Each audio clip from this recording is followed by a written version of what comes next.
gülün pida.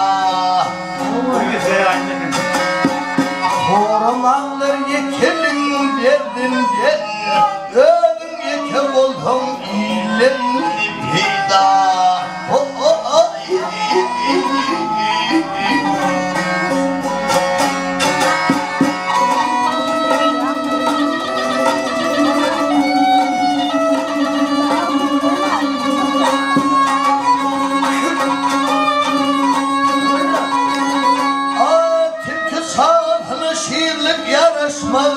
Allah'ın ve berlik yarışmaz.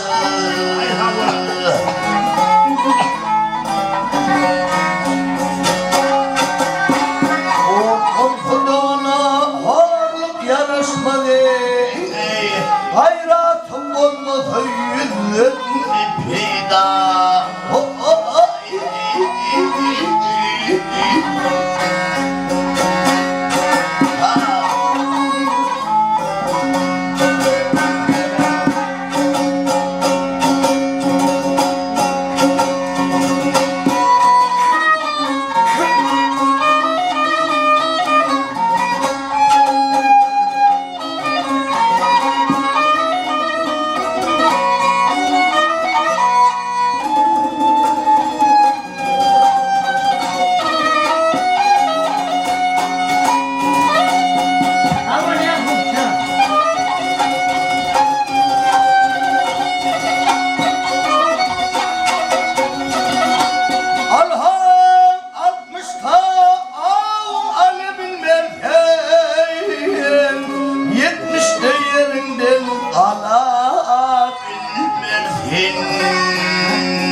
Yaşta kabilen pida.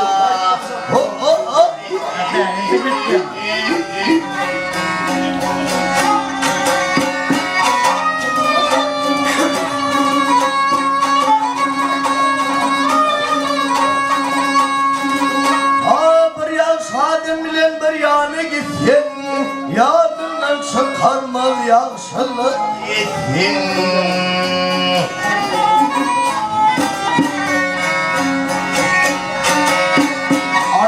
Baban yazın yedin öpümü, karı göz gelinin bağının pida.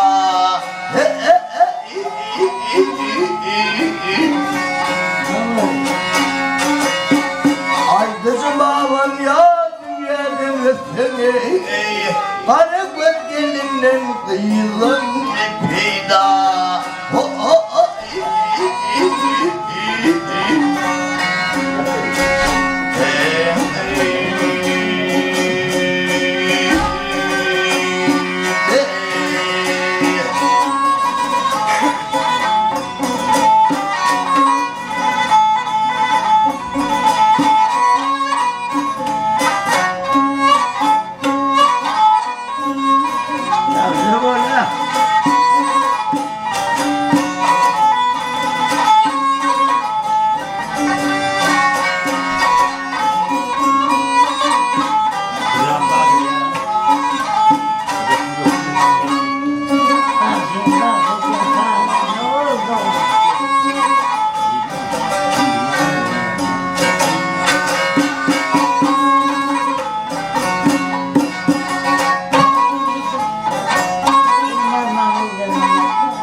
Ya, tunggu dulu.